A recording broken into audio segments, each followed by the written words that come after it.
here's an example, and this goes back to our example of our ion channels to facilitate diffusion of potassium.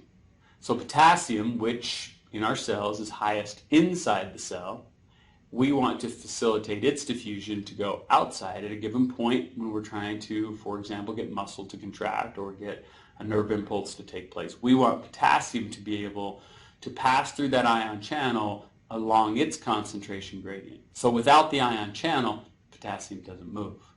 And so given the opportunity, the gate opens, potassium diffuses from high concentration inside to low concentration outside. So without that ion channel, it wouldn't work. Now the carriers work just a little bit differently.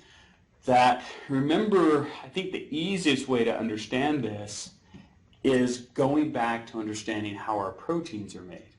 That we establish primary structure of protein, thereby that structure dictates the secondary, the tertiary, and if we're getting multiple polypeptides together, we get the quaternary structure. So that protein has a very specific shape. Now, molecules love, and atoms within molecules, love to occupy the greatest amount of space they have available. We're no different. Okay? You go to the movie theater, it's one of the greatest things about movie theaters now and technology, we get to reserve our seats. And so as we go to the movie theater, we go to reserve our seats, we look at the screen and say, all right, well, there's 5 people sitting here and 10 people sitting here. Well, I don't want to sit by them, okay, because we like a little elbow room, okay?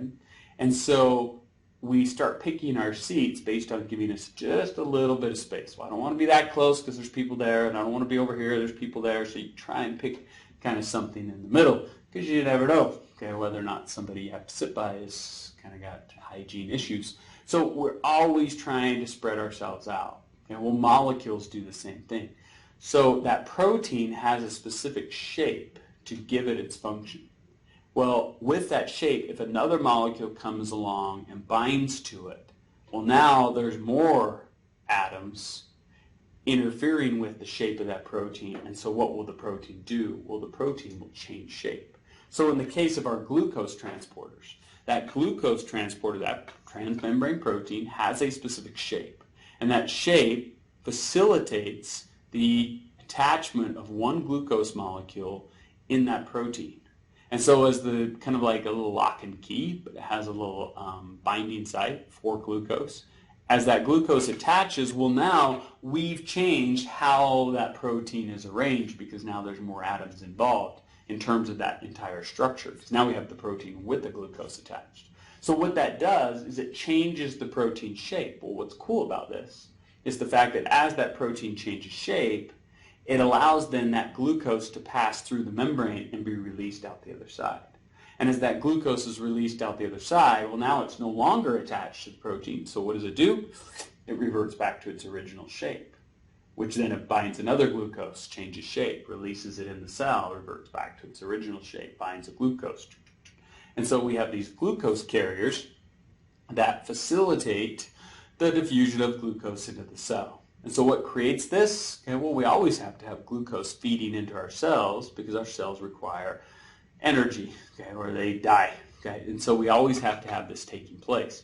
And so it's the insulin we produce that signals the cell to make more glucose carriers to allow more glucose to be transported into the cell. So as we eat, and we eat carbohydrate, we don't lack for that, okay, because that's typically one of our main food groups, okay, but we eat a lot of carbohydrate, signals that as we absorb that sugar, that higher glucose level signals the pancreas to make more insulin. The insulin is the signaling molecule to get the cell to make more glucose carriers. More glucose carriers, more glucose is carried into the cell, therefore the glucose in the bloodstream drops. Okay? So it went up because we ate sugar, it went down because we moved it into the cell. We still have it, okay, but we're moving it in the cell so we can use it for energy.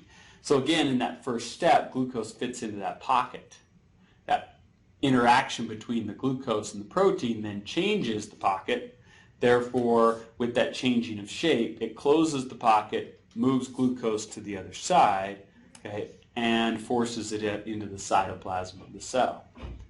So again, are we moving solute or solvent? We're moving solute, glucose in this case, And we're moving it from where glucose is high, extracellular, to where glucose is low, intracellular. That's facilitated diffusion. So make sure you can compare those two.